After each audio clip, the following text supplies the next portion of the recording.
Hey guys, Adam here. Today we're going to show you how to use your electric awning on your Conqueror UEV-14. The switch to operate the electric awning is just inside the main door. So first you got to get in there and activate the switch.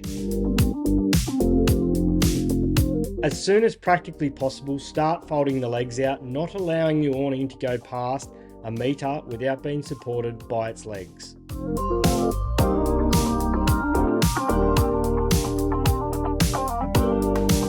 Angle the legs away from the van and these will straighten up as the awning fully extends. You may have to relocate these a couple of times.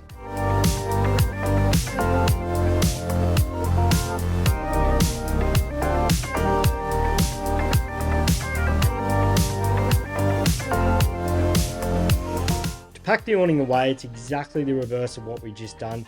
Just be sure not to pack the legs up too soon, as the awning needs support all the way until it gets a metre away from the van.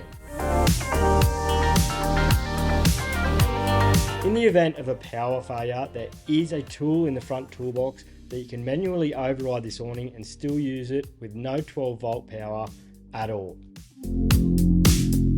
There you have it guys, that's how to fully operate your electric awning on your UEV-14. Happy camping.